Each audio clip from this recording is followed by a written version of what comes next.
my boy, Blue! Welcome to the Built After Hours podcast, hosted by industry expert Edwin Eaton, where we talk with the bold entrepreneurs who built their service businesses after the world clocked out. Real talk, real risk, real results. Let's get into it. Shake it back! Welcome back to the Built After Hours podcast, season 2. I'm your host, Edwin Eaton, and today's guest is the owner of a fast-growing commercial cleaning company in Charlotte, North Carolina. In just 4 years, she's built a strong culture, earned a 30 under 30 award, and when she's not on the golf course, she's interviewing people from the Charlotte business community on her own podcast, CLT Cleaning and More. We'll dive into her journey, her approach to leadership, and what's next for her business. So welcome to the show, Isabel Baker of Pure Commercial Cleaning in Charlotte, North Carolina. What's up, Isabel? Hey. Thanks for having me. How are you? Yo, absolutely. And we were just talking off air before we got on here that you're actually from Washington State as well, which is pretty cool. Yes, beautiful up there, especially in the summer. Yep. So let's kind of talk about that really quick before we dive into about more about you and your business. How did you go from the Pacific Northwest all the way to the East Coast to Charlotte? Yeah, great question. So I had never previously been to the East Coast, and I came out here for a summer sales job, door knocking and selling solar panels, crazy enough. And I came with a whole group, and they kind of dump you in a neighborhood, and then you have to, find your way from there, knock on doors and sell their solar panels. So came out here for that, but ended up loving the area, love the people, love the weather. So I ended up staying, and that's shortly after I started my company. Awesome. We can see the weather behind you, the nice blue skies out there, which is great. Away from the rain of the Pacific Northwest, right? Oh, yeah. So I mentioned too, you're a golfer, right? Yes, I do love golf. I picked it up during COVID, and I primarily golfed on the West Coast. So, Washington, California, Arizona, some in Oregon, but I golf out here sometimes too. It's great, with clients. But Happy Gilmore 2, did you watch it? Started it, kind of lost interest. Yeah, not the same as the original, but yeah. No, yeah. Well, let's dive in a little bit because I actually haven't met you in person, but I've been kind of following your journey on LinkedIn, which is pretty cool. I'm a culture guy, and you're all about culture from what I see, and we'll dive into that a little bit. But tell us a little bit about yourself and your business. Yeah. So I started my business about 3 or 4 years ago, and it is janitorial. So we're pretty specific to janitorial cleaning. We don't really do window washing. We're not doing exterior cleaning. There's no pressure washing. I started the company as residential. So when I started door knocking. I took the experience from the solar panels, and I thought, if I could door knock for that company, I could door knock for myself. So I started door knocking and saying, hey, I clean houses. Do you guys need your houses cleaned? And, of course, that's going to build up somewhat of a clientele. And for the first year, I was cleaning the houses myself. So I learned a lot, not only about SEO and marketing and running the numbers and QuickBooks and doing everything behind the scenes, but also sales and the actual cleaning. So that was awesome, but got to a point where, I was cleaning 3 houses a day. It was a lot. So then I switched to commercial. Great decision, best decision. It was a huge time switch though, because it takes a lot to build up commercial clients. You could get a house like that, but to close a commercial client is a lot harder to get. So switched over to commercial. Great decision. And now I don't actually do the cleaning. So now I have 22 people, and we clean about 45 locations. We clean daily. So, Monday through Friday, Sunday through Sunday, Monday through Saturday, whether it's a day porter being there during the day, some large facilities or even car dealerships want constant, toilet paper changes in the bathrooms, trash being taken out. So during the day, or nightly cleaning after hours. So that's a little bit about what we do. We do only serve the Charlotte location, so anywhere from like Rock Hill, South Carolina to Lake Norman, North Carolina. And I don't have any plans for expansion at the moment, but this is a great booming market right now. Yeah, because what is the population where you're at? Oh, I have no idea. I had no idea. But it's a big city, so you've got plenty of clients to go after in that area. For sure. And, during COVID, everyone started working from home, and the office space here in Charlotte was dramatically affected. And there's been a huge, going back to the office over the past few years. And so offices are filling up occupancy wise. So that's opening more jobs for cleaners. They need the offices cleaned. So Yeah, there's a lot going on in this market. People are I think like 150 people move here every day. So there's constant new growth, new business happening. So That's crazy, but that's good for you. And if you stay in one, market, you can dominate that market, so that's good. That's good yeah. for you. That's good for you. So you talked about you started with house cleaning. I kind of want to dig in a little bit about that. So were you doing it just yourself, or did you eventually hire anybody to help you with that? So I was doing it only myself. Personally, I love cleaning. I mean, I really do. It is a way to escape. It's almost like golf, and I really love golf for the same reasons. You're out in the nature, and then you get done with the whole round, and you realize, oh my gosh, I didn't think about work. I didn't think about friends, family. I didn't think about anything other than my golf game. I found that very similar in cleaning. So I really enjoyed cleaning the houses.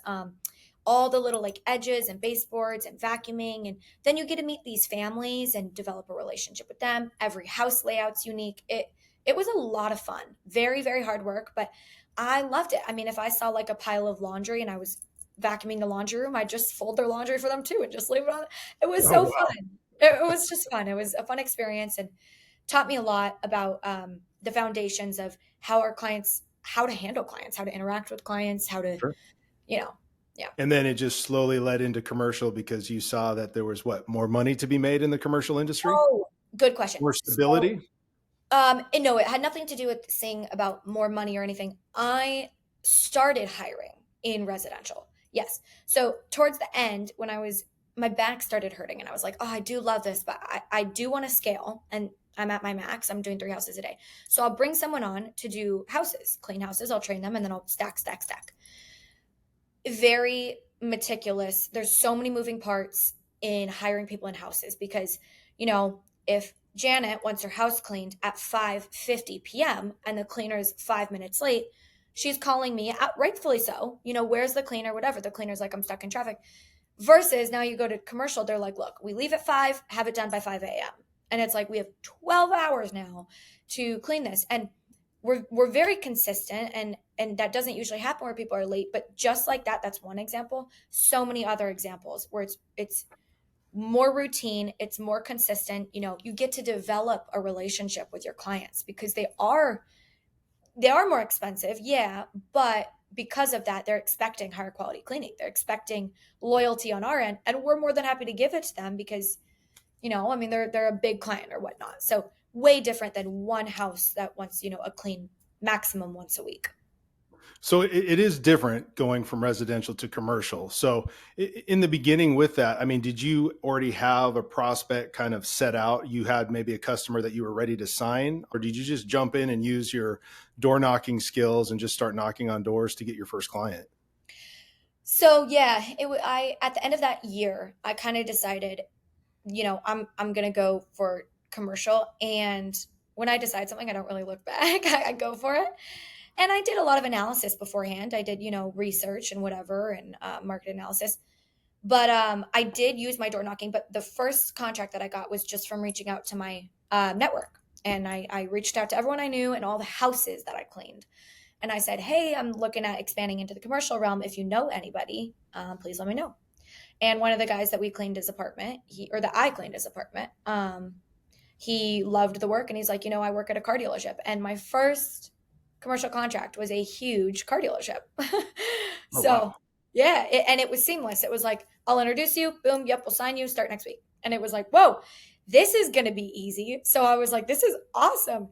Wasn't like that for the next like probably 5 months or something like that. I didn't get another client. So I, blew through my savings and was working hard. That's why I was like, oh my gosh, I'm working really hard. I'm out there door knocking. I'm doing all these marketing things, paying all these money in ads. But then you reap what you sow. It's just not always immediate. So Sure. then things started coming and coming and coming. But yeah. So you spent money on marketing, your door knocking. It took a while to get some more yeses, probably a lot of no's that were in there. So what were kind of the biggest challenges you faced in the beginning? So, I mean, right off the bat, you get a car dealership. That's awesome. And I hear that from a lot of, new business owners that get into this industry, like, boom, they got one right away. They think it's easy. Then they get all those no's and it's like, what am I doing wrong? What kind of struggles did you have after you had that first account? Yeah. One of the big ones was credibility. I knew that I had cleaned houses. I knew my vision and I knew myself, but I can't convince someone that a company of 1 month with one account is going to be successful. So credibility was hard. So I thought, you know what? I can't lie. I can't tell them what's not true. But what I can do is really try to build up my Google reviews, my online presence, photos, get as much content as I can. And I can build a presence up online. So I did that. But credibility was hard. Until you get a couple under your belt, you don't have a couple under your belt. So you really had to just help people take a chance on you.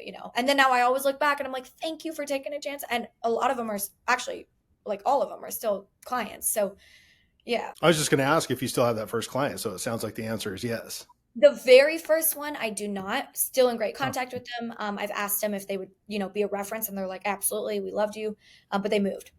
So okay, yeah. So yeah, I mean, marketing is huge, and I think that's the biggest pain point I think that all new commercial cleaning business owners get into. What other types of pain points are you noticing in the industry, at least for yourself and for your business? Currently in the industry, like commercial cleaning industry. Yeah, I mean, it could be anything, from hiring, because the commercial industry is well known, it's well documented. It's a crazy number. It's like a 200% turnover rate for employees in this industry. It's just crazy. But are you struggling with pain points like that of finding employees, keeping them on board, finding good quality workers? Definitely not struggling with that, which is very, very, very thankful. And I realize very rare. So I thank Jesus every day for that. I love my people. And I'm like, look, you guys are so good. And I try to let them know that with my words, with finances, blessing them as much as I can. And I think that goes a long way. And I think that they not only appreciate it, but they tell their friends, and then they attract. Who said this? Oh, I was listening to a podcast. It might have been Ed Milet. No. It was Dave Ramsey. He said, ask your thoroughbreds, do you have more people like you? And if they like you and they like working for you, they'll bring more thoroughbreds along. Don't ask the donkeys. And I think that's true. Like if you treat people good and you ask your top talent, hey, do you have more people like you? They have networks and they've brought a lot of people in and they are just like them. So it's quality people, quality people, quality people. Yeah. But at the same token, you have to treat them well to have them feel comfortable bringing on people that they know, right? Their family, their friends. And so Exactly. we'll dive more into company culture because you do a great job with that, just seeing all your posts on LinkedIn, which is really cool. So we'll get into that a little bit more. When it comes to sales though, because I really like to dig into sales, and you're, just right about that 4-year mark. What is it? They say usually you can tell if your business is really going to continue after the 5-year mark, really. But you seem to really be moving the needle with what you got. You're not having an issue with turnover. You've got great employees with you. I mean, you're happy, you're smiling. A lot of business owners at this point are pulling their hair out and everything else. So you're doing something right. So kudos to you for that. But when it comes to sales, what's your process? Like, are you still out there knocking on doors? Are you using VAs? Are you sending out emails every day? Are you making phone calls every day? Like, what is Isabel doing to bring in new customers? Yeah, I love this question. So since, the beginning looked so much different. When I was trying to get clients, I was doing all those things. But now I don't do any of them. I can't remember the last time I paid for an ad. It had to be back then. Don't pay for ads. I don't have a sales team. I don't have a VA. It's very, very organic. And I would say the 3 biggest lead sources for me, LinkedIn, huge. I can't encourage people enough to use LinkedIn. People sleep on LinkedIn. It's crazy, and it's a money maker. But more than the only reason it's a money maker is because it's a community relationship tire together. So that's why people want to see what you're doing and the behind the scenes almost. So LinkedIn, I do not pay for the premium. It's just the generic LinkedIn, like huge. But you got to be active on it. You got to be adding people. You got to be engaging with other people's stuff, then posting good content that people want to see. So LinkedIn, Google, I do get a lot from my Google, just my Google business profile. No paid ads, no ranking, no SEO. I didn't pay for any, I just did it myself and from YouTube videos. But I work a lot to get Google reviews, and I think that triggers their algorithm. So I try to consistently get more Google reviews. And then the third one, and the most important, is networking. So more so than how can I build this company to be X amount of money or X amount of people or X amount of locations, I think, how can I get my name, Isabel Baker, out in the community the most? How many events can I go to? I have an event tonight at 7 p.m. It's like 30 minutes away. It's like, okay, you got to do it. You got to be consistent. You got to put your face out there. And so that's what's brought in a lot, is going to as many networking events as I can, meeting one-on-one with people, coffees, lunches, whatever. I never say no. I always say yes, yes, yes. Let's meet up. Let's connect. And then word starts to spread, and then people know you. And it's so frequent now, which is so cool, that I'll hear, oh my gosh, your name just came up here. Your name came up here. I was here. Your name came up here. I'm like, oh, that's awesome. So, or I'll people walk up in networking events. So like, you're the girl from LinkedIn, the videos. And I'm like, yeah. So it's so cool. But I pour a lot of time into those three things, and I don't spend any money on sales. So. Well, and that's good to hear, because, on this podcast, it's a lot of new commercial cleaning business owners that are listening to this podcast. And so when you say networking, because you're killing it out there, people are knowing who you are, they know your commercial cleaning business name. But when you say networking, what type of events are you talking about? Are you talking like chamber events, ribbon cuttings, after hours events? Like, what type of networking events do you do? And what would you suggest to a new commercial cleaning business owner that's just fresh and just getting into it right now?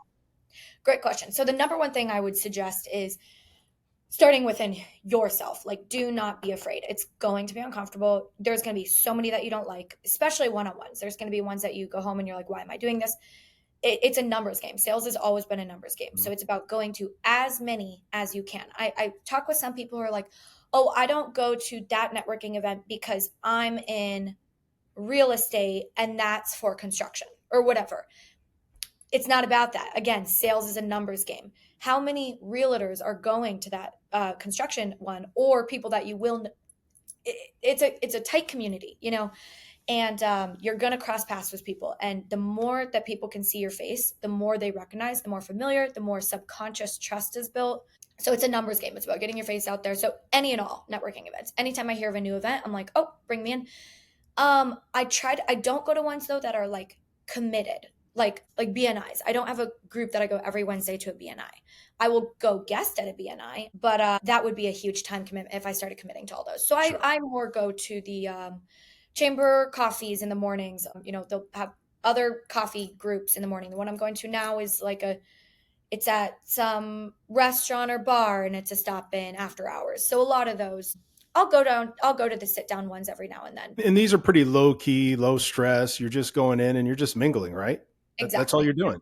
So for somebody that's thinking, man, I really like what she's saying, what do I need to bring? Do I need to bring a business card with me, a rack card? Like, what do I do? Cool. What's your advice to somebody that's looking at going to their first networking event? Yeah, these are great questions, because I love this topic. So, bring business cards. I tend to forget. I never really bring business cards, which is honestly sometimes even a better tactic, because if people go, so my first goal in networking events, I collect all the business cards I can. Immediately when I get home, I add them all on LinkedIn. So I'm constantly building my LinkedIn community. And so that's number one. If people ever ask for my card in return, I try to give my LinkedIn to as many people as I can. So, whip out your phone. I'm on LinkedIn. Are you? Oh, fun. Can't wait to connect. So that's my number one strategy in networking events. Number two is do not sell. Do not talk about yourself. Do not go in and be like, oh my gosh, I own a cleaning company. Do you have a building? Do you need cleaning? Is your cleaning company? It's like, okay, but build a relationship with that person. Oh my gosh, I saw you the other day at whatever. So tell me about what you do. Oh, how long have you been doing? Just curiosity in other people. Build a relationship with them. Try to talk about something outside of the chamber event. Oh, you play pickleball? Cool. You golf? Inevitably, they're going to ask what you do. And then, you don't need to talk forever about it. Like we do cleaning, and then you're on their radar. They know who you are. They know what you do. When and if they need you, they'll reach out. But you selling in that moment after 20 other people have just sold them isn't going to get you really anywhere, in my opinion. Yeah. Isabel is a hustler. I mean, that's the way to do it in the beginning. I mean, the networking events are free, and you just have to go and show up. But also the nice part of it is, if you've been walking into a facility, you may hit that gatekeeper, and you can't get past that gatekeeper. But at these networking events, guess who's not going to be there? The gatekeepers aren't going to be there. So you have it's an open door to go talk to whoever you need to, a facilities manager, the owner of a company, the president of a company. They're all right there for the taking. Yeah. So very cool. No, I appreciate that. I mean, 4 years in the business and you're able to do all this just with what you're doing. I mean, it's just amazing. And so I know a lot of people are going to get value from this. So Good, good. this is good. I like the networking piece. But hey, Isabel, this is going to bring us to the first segment of the show. And I like to call this the live sales role play. And so we're going to put your sales skills to the test. We've already heard a little bit of it, so this will be simple for you, right? But before we dive into it, I need to give a shout out to our sponsor. So After Hours Confessions is brought to you by Clean Connect. Running a cleaning company is tough. Scheduling, emails, customer calls, it can all feel like you're working 24/7. That's where Clean Connect comes in. They provide virtual assistants who understand the cleaning industry so you can delegate the busy work and focus on growing your business. Free up your time, cut the stress, and scale faster with Clean Connect. Check them out today at cleanconnect-va.com and see what a dedicated VA can do for your company. So Isabel, I'm going to ask you a question, a common sales objection, and I want to see how you would handle this. So Okay, you let me know when you're ready. Okay, go. All right. So you're speaking to a potential new customer, and this is something that I've got questions from some of our listeners on how to do this. So I think this is going to be a good one.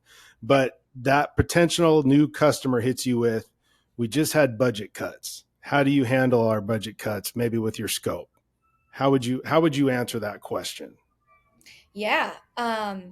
So cleaning really, really is a tailored and custom experience. I mean, if you've ever dealt with a company who isn't that way, I don't know about that, but it should be tailored and custom to what you want. So, I have clients who want top service. They'll pay any amount of dollar, but they want everything done inside and out twice, and they're going to get what they pay for.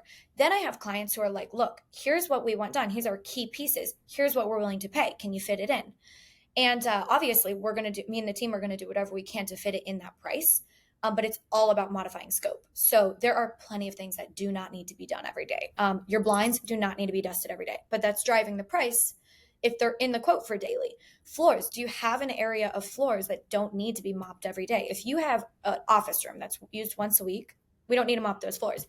Now there's non-negotiables like bathrooms, I think need a deep clean every single time, trash. But outside of that, we can play around to, kind of get it where you want the price to be. Perfect. I love it. That's a great answer.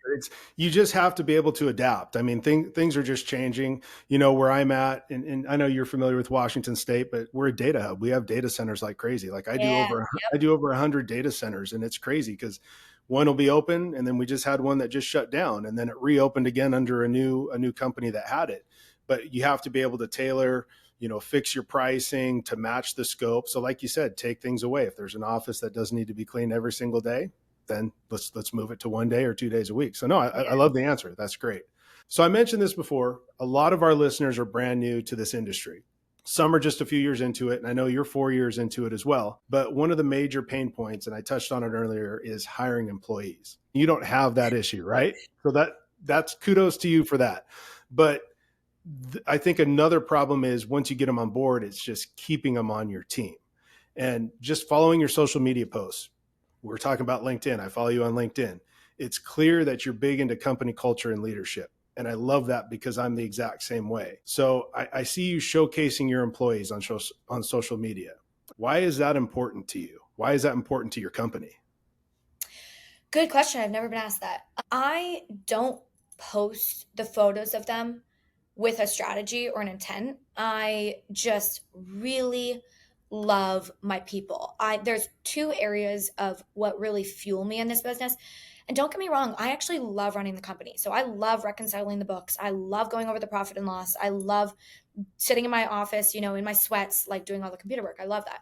But the times that I get home and I'm like, oh my gosh, this is why I do what I do, are when I leave my clients and when I leave my employees.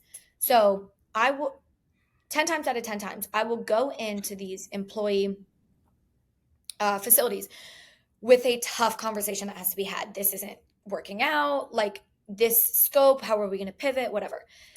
10 times out of 10 times I leave, they're smiling, laughing, I'm smiling, laughing. I'm like, this is what you guys are awesome. Like, yes, every now and then you get a bad employee and you can tell, your people will be able to tell, they'll even be able to tell. They're like, this isn't a good fit. So it kind of weeds itself out. But when you've created a culture where everyone like everyone is working, one of our company values is go above and beyond. Another one is have fun. Another one is be friendly. And I just see that everyone fits into that. They're having fun. They're friendly with each other and the clients. We get so many compliments on your staff is so pleasant. So people can kind of feel awkward when they don't fit in that company culture anyway, and they weed themselves out. But to your original question about the posting, so I just post them because I'm so happy. Like we get a photo when we're at a new facility. Whenever I get to see them, I'm like, guys, let's snap a photo. They're like, yeah, let's get a photo. And then I post it. But there's no like strategy or intentional shout out. They don't even have LinkedIn. So they're not really even seeing these posts. But I just appreciate them so much. So yeah. And I think it goes back to what you were saying too, for sales wise, what I always tell a lot of people, because I do consulting, is nobody likes to see the before and after photos on LinkedIn of a dirty toilet and then a clean toilet. They want to see more of a story, more of your employees. Like I picked up a data center that I'd been after for about 8 years, and the facilities manager there was following me on LinkedIn. And all of a sudden, after 8 years, he reached out to me, said, "Hey, Edwin, I love what you're doing with your culture. You take care of your employees. You celebrate them. The current cleaning company I have, they don't do that for the employees, but we love the employees. So I want to give you an opportunity to bid this out." Wow. I said, "Just tell me when, let's go." So I go there, I meet up with him. We do our pleasantries. We do the walkthrough of the facility, huge facility. We sit down in the meeting room. He hands me the contract. He says, "This is what I'm currently paying. I know you're going to be a little bit more because you take care of the employees, and that's okay. But the caveat is you're going to keep the employees here because I know you're going to take care of them. And they're just going to work for you. You're not going to have to train them or anything. It's all set." So he was basically handing me the keys to the Beamer and said, "Here you go." Yeah. And it all came from LinkedIn, from social media. Wow. And there was no intention on my part to, brag about, my company or anything like that. It was just to showcase my employees, to put them out there. And people start to see that. I think they resonate better with people, with companies and people who are posting just genuine stuff. And that's what I see from you. And, it's not just you smiling. Your employees are smiling when you tell them, "Let's snap a picture." I mean, I see the big smiles on their faces. So it's great. And company culture, I think, is something that's kind of a lost art with a lot of companies. It's more of a numbers game with a lot of the bigger companies. So it's just come in, we're just going to pay you this, do your job, clock in, clock out, go home. For you, was it intentional to create a company culture? Funny you ask that. I'm always like, don't ask that. No, just happened. So I wish I could say like, yeah, I worked so hard at this, read so many books. No. All of a sudden, people just started throwing that name out there. Company culture. You have great company culture. I'm like, do we? Like, but how do we have this culture? What does it mean? What is that? What does it mean? Yeah. And obviously now I've, researched it, read it, done work on it. And so I'm very thankful. I don't know how that fell into place. I prayed a lot when starting finding employees, and I still do. I always pray, Jesus, lead me to the right people, open and close doors. And Jesus and faith has been a big part of my business. And it's been so cool to see, like, you kind of attract what you put out. And a lot of my staff are Christian, and it's so cute. They always text me like, "May God bless you so much for giving me this job and for giving me this work." And I'm like, oh my gosh, like, thank you guys for doing the work. And so I don't know. I feel like you attract what you put out, and I love them and I want to care for them. And so, and I feel like they appreciate it. So they're kind of, but I don't know. I haven't intentionally created a company culture. No. So, and I noticed too on your social media, you do these Friday cleaning hacks or whatever you call it, right? Yeah. And sometimes your employees are in those videos. I mean, do they appreciate that? Do they want to be filmed? I mean, are they openly like, "Yeah, go for it, Isabel, go ahead and film us cleaning"? Oh, it's funny because I refrain from trying to post them in them, because one time someone did tell me like, "Oh, that looks bad that you're filming them cleaning." But it's funny because that's not the case. When I'm filming, they get so excited. They're like, "Isabel, film this. We got to show them this one. Film this baseboard. Isabel, come over here, film this." And I'm like, you guys are like leading the show and I'm just filming. So they get into it. They have fun. That's one of the biggest things in my company that I've always encouraged is, and it's in the core values, go above and beyond. And I always do that on as much as I can on the sales and employee end. But I've noticed that they do it too. So I'm like, before and after videos, if you see, in a facility that we don't do windows, if you see a window that just got a huge bird poop stain on it, go clean it. Like, just, it takes 5 minutes of your time. And so they do that all the time and send me videos all the time, before and after photos all the time. and of the above and beyond, but also just having fun with it, So And they feel comfortable, communicating that to you, which is great. And so that just goes yeah, again to the culture that you've created. Because I've seen a lot of places, commercial cleaning businesses that have these spectacular offices. They have a drink fridge, snacks, they have video games, but there's no culture there. They just think if they throw these things in there, all of a sudden they have a culture. And I'll admit, I kind of did the same thing, but I realized at a certain point I had a Pac-Man arcade game in our office. oh wow. And one of my floor crews was playing it, and I didn't know that I had like the high score that was on there, and she beat it, and she right away told me that she beat my score. And that's when it kind of clicked with me. It was like, this isn't just about a video game. It's actually about, learning a little bit more about my employees, kind of interacting with them, because I don't speak Spanish, and a lot of my crew is Spanish speaking. And so, That's no, tough. so there's a language barrier.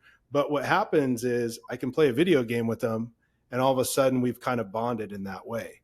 They can come into the office and I know, hey, Jose, he drinks a Monster and has a bag of Doritos or something, and I'll have that ready for them. Or I'll do something. We have a basketball hoop. It's like, hey, let's see, can you guys beat me today in a free throw contest or something? And it gets them engaged. And I think people just forget about that. And that's what drew me to you and to your LinkedIn is just, it's the people. It's not your usual before and after photo. And it's just great. And then what you said about LinkedIn and you're getting business from it, that's why you're telling a story and you're appreciating your people. So hats off to you because that's awesome. Thank you. Thank you.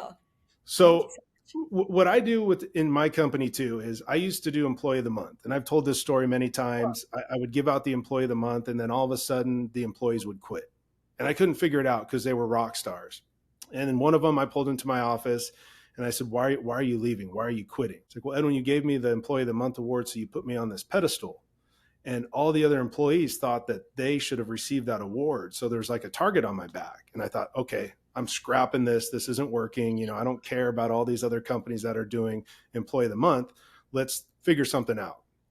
I had some religious people that didn't celebrate, birthdays or anything like that. So it's like, I'm not going to do that. I'm not going to alienate anybody. So I started with doing employee anniversaries. We have a little Instagram picture frame, and it just morphed into this whole thing where every month we're celebrating 5, 6, 7, 10 anniversaries, and the whole staff comes to the office to celebrate each other. So even if there's a language barrier, we brought them all in, they're communicating, and they're having fun together.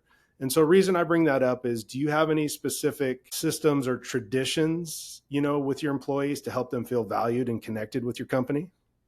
That is so cool. That's such a cool strategy. I would love to. I don't have any like traditions.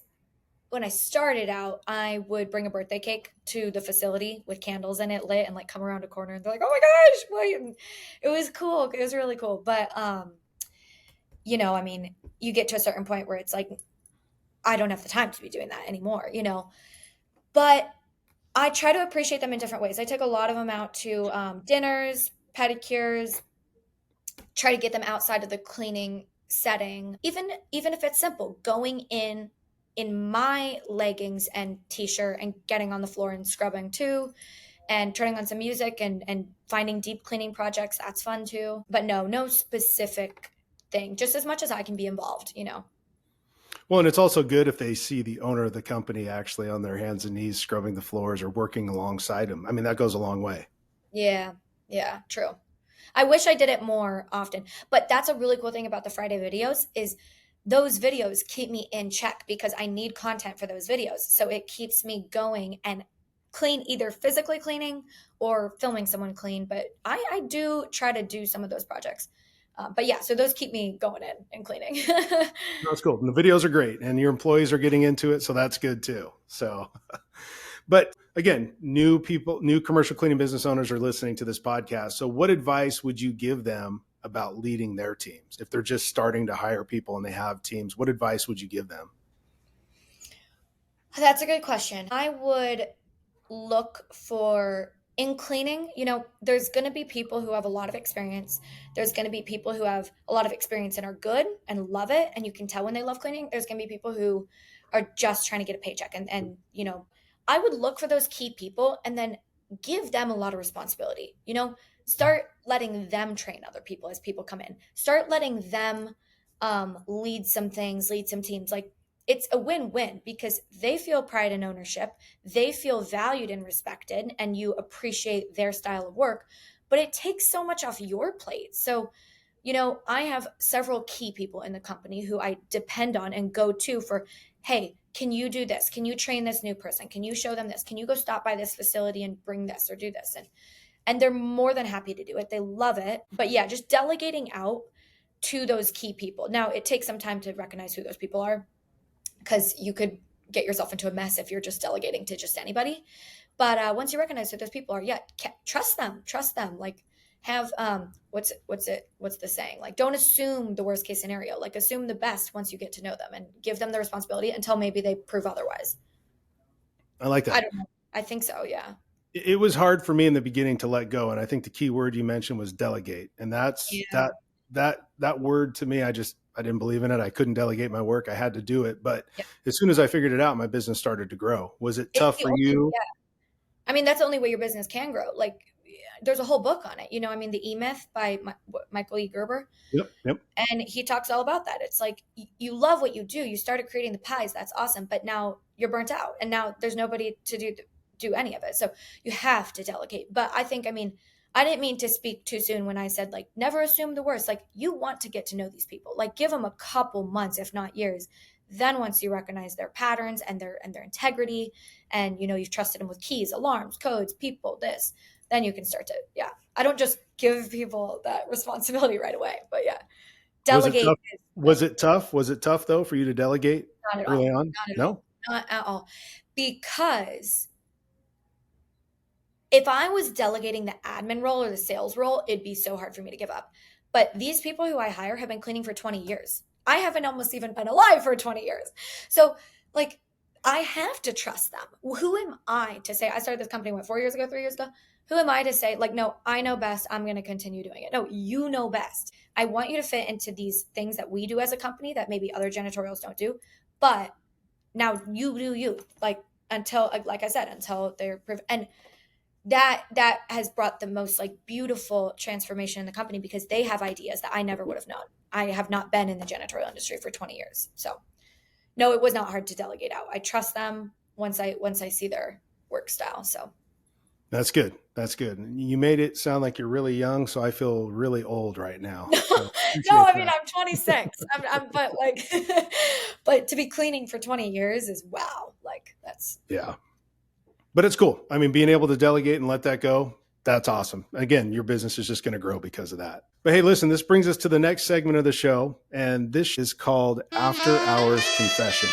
But before we jump into it, I need to give a shout out to another one of our sponsors. So After Hours Confessions is brought to you by DLN Web Studio. If your website is basic AF, if you're losing customers fast, DLN Web Studio is a go-to for professional businesses that want to stand out. From pixel perfect websites to killer marketing materials, logos, and more, trust the pros to lock in more customers.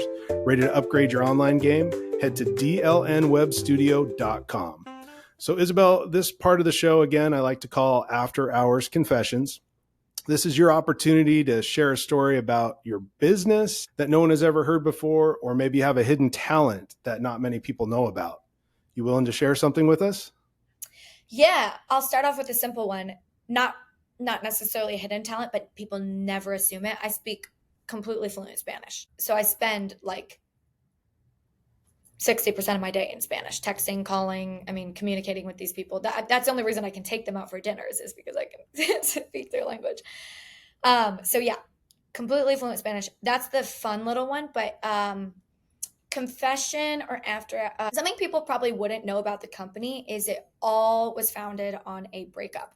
So when I moved here to the Carolinas for the door knocking, I met a guy and started dating him, and he had a car detailing company. And so I spent the summer with him, saw him run his business, and I really admired it. I thought how cool it was that he got to create his own schedule, have his own clients, make as much money as he wanted, work hours that he wanted. And so I signed a lease and moved into my own apartment here. And then the whole summer sales crew went home, and I thought, I really like this guy. Well, I was wrong. 2 days later, we broke up. And I was like, oh no, what do I do? I have no family here, no friends here. Now I'm in a lease under my credit, first thing on my credit. So I was like, I'm going to start a company. I saw him do it. I can do it. I learned a lot from that. I'm going to start a company. So that's how the company started, was from a breakup. Amazing. It's weird how things happen, right? Yeah. Yeah. So, and it's cool that you speak Spanish. Yeah, I wouldn't peg you as somebody that spoke No Spanish. one So does. I get all the time. Everybody thinks I had to buy the Meta glasses just so I can wear them and look at my cleaner so that I can understand what they're saying to me.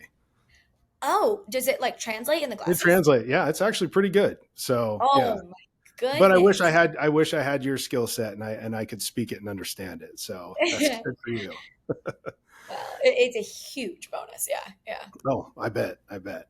Well, hey, in the beginning, we talked about this prestigious 30 under 30 award that you got from the Charlotte Business Group. So first off, congrats on receiving Thank that. you. That's a very cool award. But what did the recognition mean to you personally and professionally? Because I'm sure it helped you out with the business as well. Um, it kind of like personally showed me like you can do this. Like you are doing this, you can do this. I mean, this is all so is surreal, the word. It like sometimes is like, I can't believe I'm doing this. I can't believe I have a 7-figure business.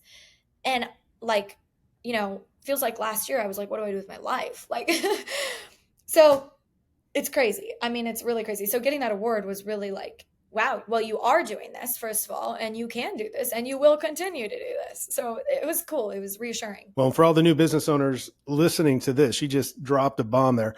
7-figure cleaning business, and she's been in it just about 4 years. So that's pretty amazing. So good job on that. Thank you. Yeah. Has the Charlotte business community, have they supported you as an entrepreneur? So, I mean, obviously you're getting recognized for this award. You're out networking at all these events. Is the community behind you? Are they supporting you when you show up to events, to places? I mean, obviously they know who you are, but in a sense of other businesses putting your name out there and referring you to other businesses to kind of help you grow? Yes. I love the Charlotte community.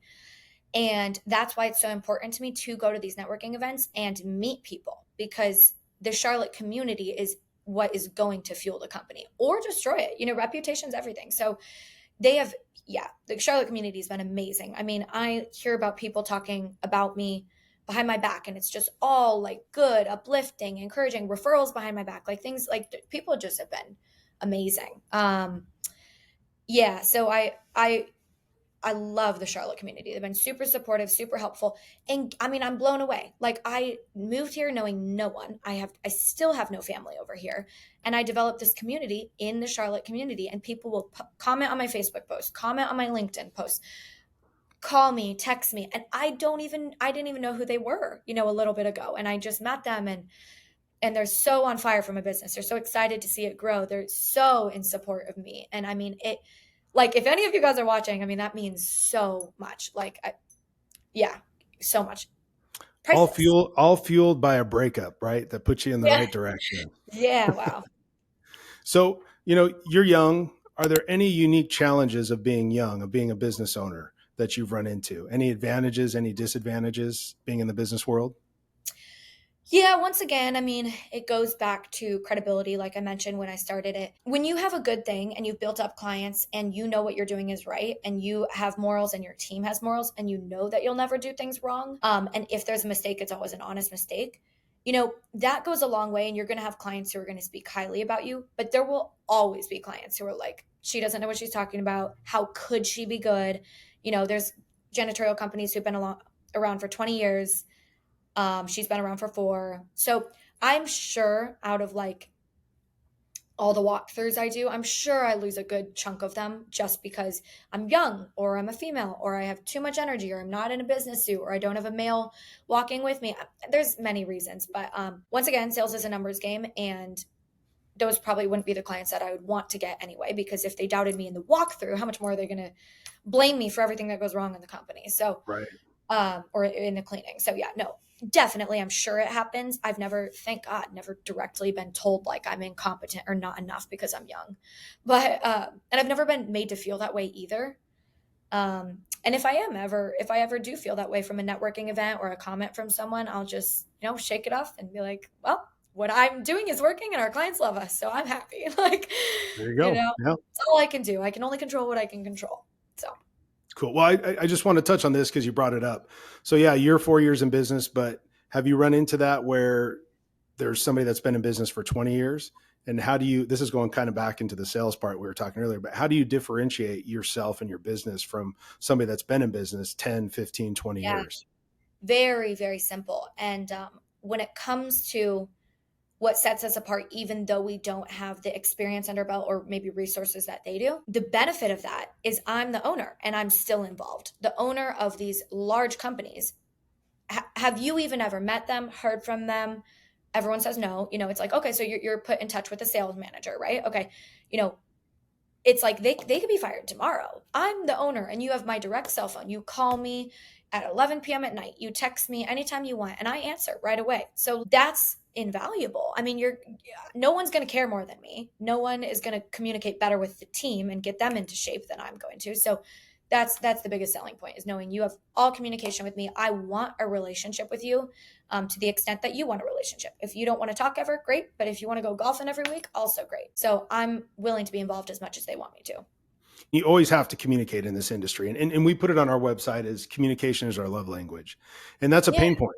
And that's a pain point. And obviously I can tell you probably don't have an issue with that just from what you're saying. And so that's one of those things that's missing too. It's like once you get the contract and they sign that dotted line, it doesn't mean you disappear, right? Yes. Oh, You no. have to be checking in with them, whether it be email, in person, phone call, something, right? Yeah. Yeah. Thank goodness. I think one thing that I have never probably had any client say is, man, I try to get in contact with her. I try to get a hold of her, haven't been able to get a hold of her. That's probably one thing I've never had anybody say. I mean, but that happens a lot. I've heard that from other, Everywhere, everywhere. just crazy. I mean, even on the end of getting Google calls, I try to answer all those Google calls and people are like, I've gotten so many contracts from people saying, I called 10 janitorial companies and left a message and you're the only one who called back and or answered right away. It's like, wow. Well, I don't, wow, that's sad. It's because they're all asleep and they weren't able to delegate their work like you were, right? Maybe, yeah. Or like when you get big, and if you don't put the right people in place, they also just don't care as True. much. Like I Yeah. said, I'm the owner, so it's like, of course I'm going to care. Once you start putting people in place, I feel like you need to be careful who you put in place, right? Because if they don't care, like, I'm not going to answer that call. Oh, I'm not going to return that call. Yeah. Yeah.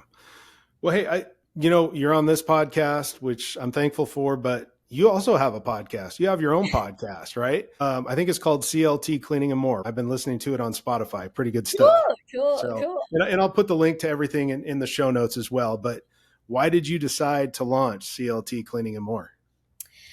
Yeah, so I did not launch the podcast with any like, oh, it's going to get big, or I mean, as you've noticed, it's not even on YouTube. There's no video. Like my intention wasn't to become a podcaster.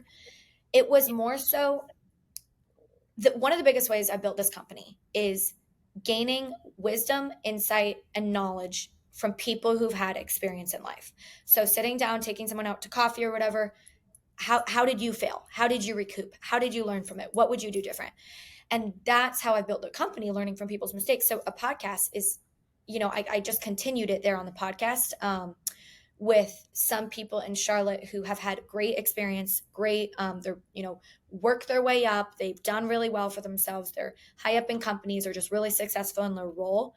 I want to know, how did you get there? What did you have to go through? What did you give up? What would you do different? And just learn from it and hear from them. So it's way more of a one-on-one, being able to have a conversation with someone and learn about them than have any like, oh, 20 people saw my episode or now it's like nationwide. No, it's not about that. So it's about connecting with people in the Charlotte community once again. Yeah.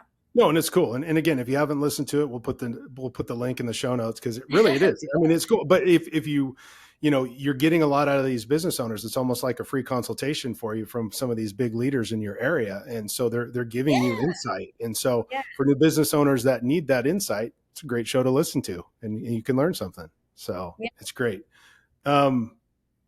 Outside of cleaning, outside of being a podcast person, outside of doing your Friday videos, what keeps you inspired and balanced? Because you're busy, I can tell, and we all need our downtime to kind of recharge. So what do you do?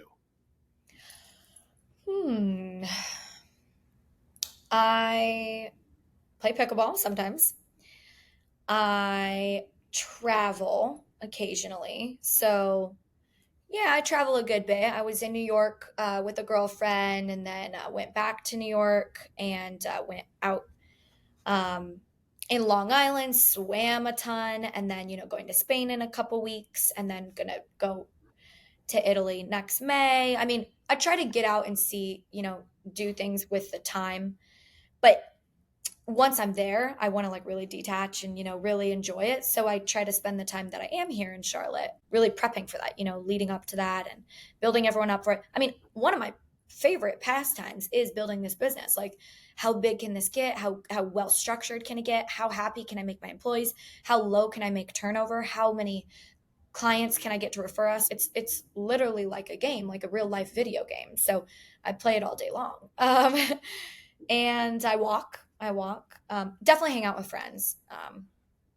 But who would have thought starting a cleaning company, cleaning toilets and taking out trash would allow you the freedom to go travel, right? Travel almost whenever you want. That's pretty cool. I mean, you're going to Spain, well, New York. Yeah. yeah. I mean, it definitely boils down to what you mentioned about delegation, though. 100%. Like, if you haven't been able to delegate and delegate the right people in the right roles, it's going to crumble when you leave, I think. I mean, yeah. So is that a painting or is that a poster? Because that does not look like the outside of Charlotte right there. It just looks like it does not look real.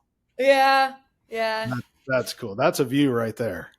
But it's cool. I enjoy it. Yeah. So do your employees come to the office, or is it just an office just for you and they come in for meetings?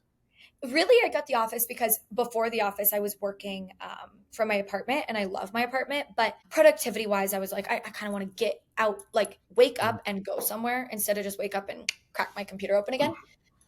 And best decision. I mean, I'm so productive here. No, employees don't really come here.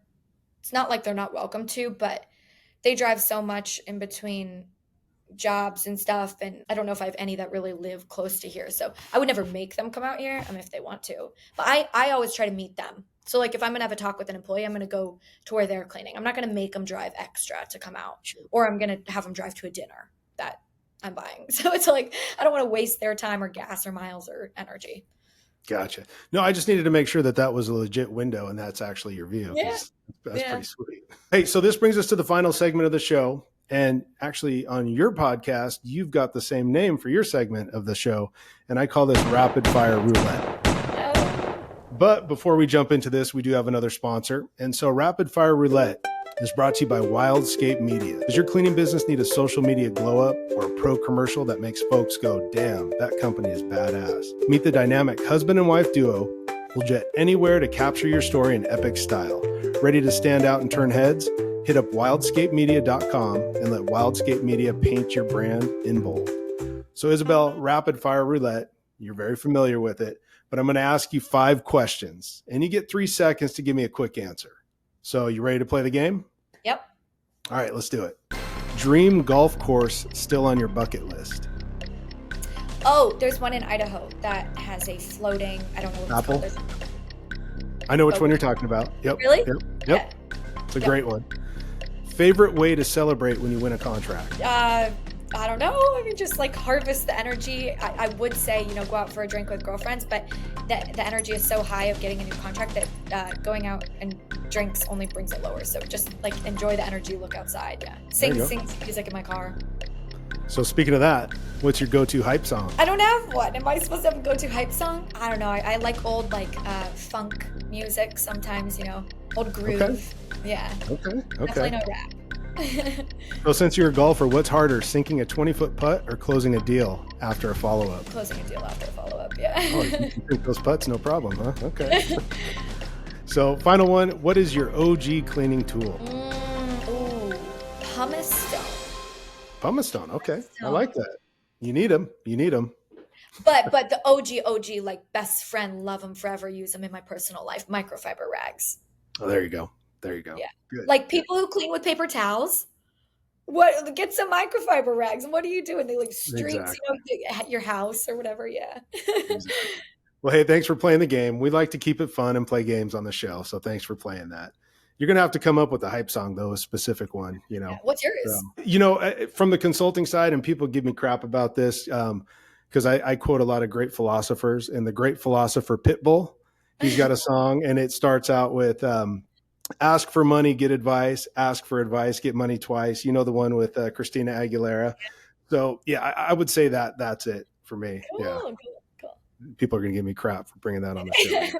Whatever. So, hey, before we close out the interview, just a couple more questions for you. This has been great. I'm having a good time. It's great to get to know you and to know your business. But what's next for Pure Commercial Cleaning? Any big goals in the horizon for 2026? Well, people will have to stay posted and follow me on LinkedIn. I can't share the secrets. Okay. Well, we'll follow you on LinkedIn and Put find my out. LinkedIn in the I'll put it in the show notes. Absolutely. I'm sure people are going to want to follow you after this. So I always like to ask this because everybody has a different answer to this. What's the best advice you've ever received? And not just business advice. It could be in life in general, but just the best advice you've ever received.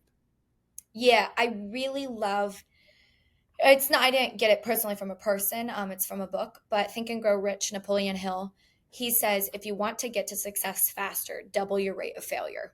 And I think that's very applicable to any areas of life. If you want to move, if you don't like your job, if you want to start a company, so many people I think live in the comfort zone. I have before, but when you aren't afraid to fail and lose and miss out and you take that step, that's the only way to get to success faster. Love it. That's good.